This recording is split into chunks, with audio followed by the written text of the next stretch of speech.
volto a dizer, não vim do berço espírita e cheguei ali, o pessoal falando, mas Jesus é o governador da terra. Jesus participou da construção do planeta Terra.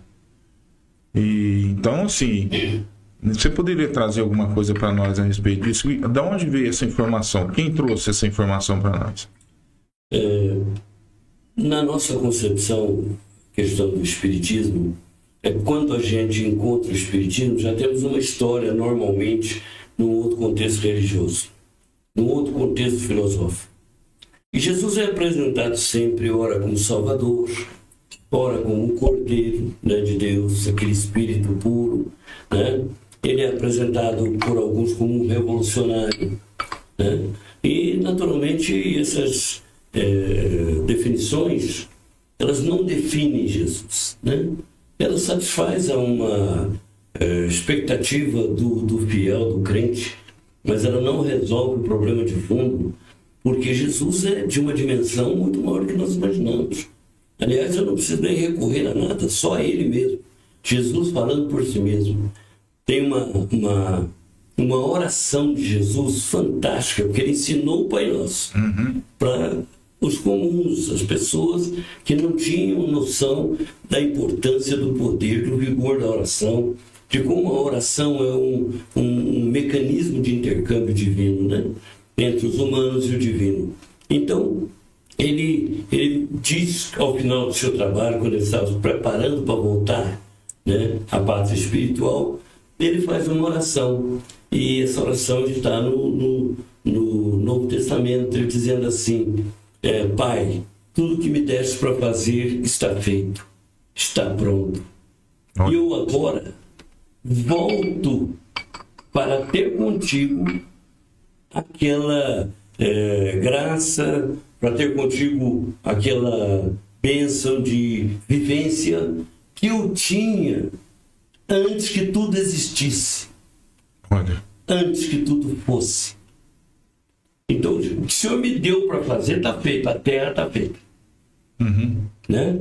Ele já estava encarnado, apareceu fisicamente aqui para nós, surgiu, esteve entre nós, fez aquele trabalho, mas a tarefa dele era muito anterior a isso.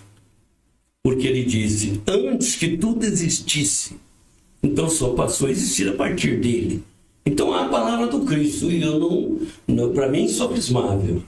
Essa oração dele, para mim, é a oração fantástica, né? Sim. Pai, eu volto para ter contigo toda aquela graça que eu tinha antes que tudo existisse. Volto para ter contigo. Olha só. Ele voltava, então já veio. Não volta quem não veio. Né? Perfeito. Então, olha que primor, mas passa desapercebido, passa batido. Mas ele foi enfático antes que tudo existisse. E aí Emmanuel vem no livro Caminho da Luz. Caminho da Luz. E nos diz que quando Deus destacou da nebulosa solar, era uma nebulosa solar, hoje só uma estrela, né? O que seria a Terra entregou para Jesus, falou, faz. Né? Então, lá, antes era o verbo se fez carne, né? Nada se fez sem ele. Está lá, João fala disso logo na abertura do seu Evangelho. Então imaginemos que esse Espírito, para ser compreendido, não pode ser dimensionado entre a estrebaria e a cruz. Sim. Perfeito. Por isso que nós estamos preparando, inclusive, um trabalho que chama O Cristo do Meio.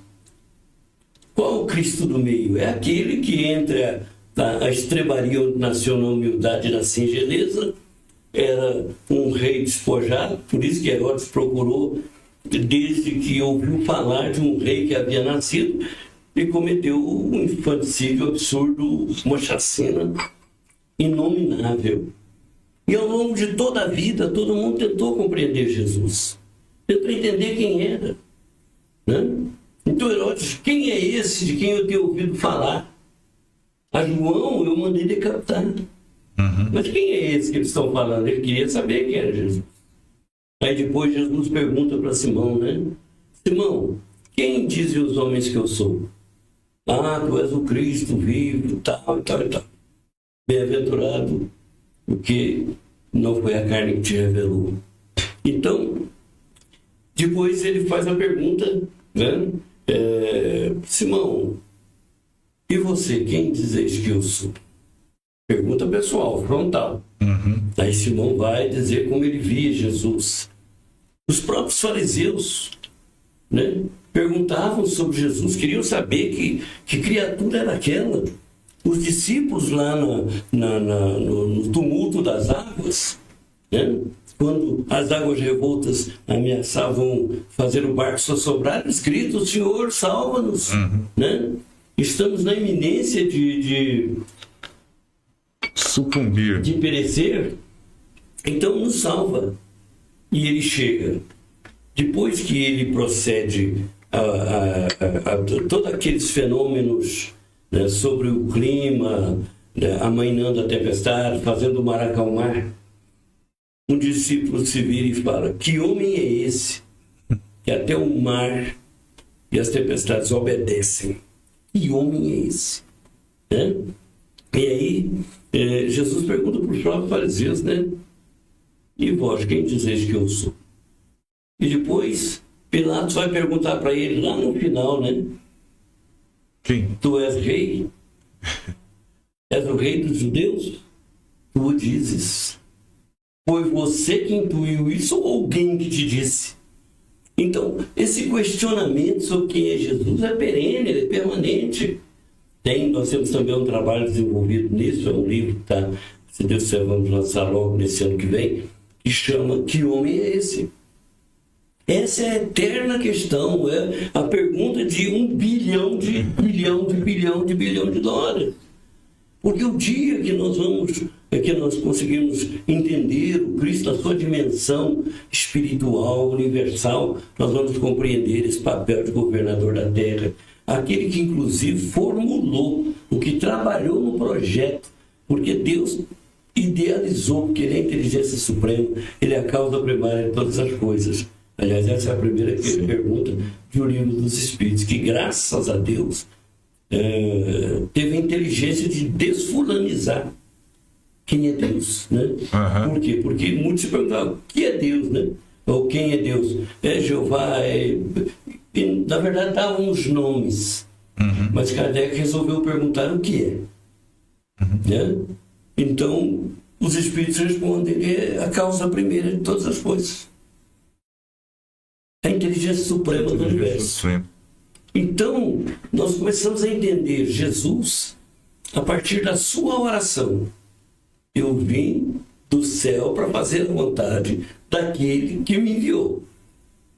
E depois ele se vira para Deus e fala: Pai, tudo o que me destes a fazer está feito, tudo está pronto. Eu volto para ter contigo aquela graça, aquela bênção, né? Antes que tudo fosse, antes que tudo existisse. Tudo o quê? Né? O universo já existia, mas a Terra ainda não. Então, quando nós juntamos a palavra de Emmanuel e a Caminho da Luz, aliás, é interessante estudar. Não é um livro para ser lido, é um livro para ser estudado. Assim como o Novo Testamento precisa parar de ser lido para ser estudado. E aí, quando nós lemos com aquela pressa, a urgência do dia, nós não captamos a profundidade, a excelência do conceito do Evangelho, né? Então, quando o apóstolo Paulo, para mim, uma das falas mais lindas que eu tenho no Evangelho é a carta para Timóteo, né? Aos Coríntios, melhor dizendo, quando ele diz: aquele que está em Cristo é uma nova criatura. Ele não diz que é um cabra jambrado, garibado, melhorado, costurado, remendado, reformado. Não. Ele fala uma nova criatura. Uma nova criatura. Tudo que era velho ficou para trás. Olha a definição. E tudo se fez novo. Porque com Cristo as coisas se fazem novas. Né? A ideia do perdão ganha uma dimensão diferente. As nossas relações mudam. Nós passamos a perceber as coisas de uma maneira bastante mais humanizada. Então, aquele que se diz cristão e odeia, magoa, se revolta, ainda está precisando treinar esse cristianismo. Né? Por isso é que Jesus trabalhou diuturnamente com o ser humano, sempre trazendo a mensagem de elevação e de progresso.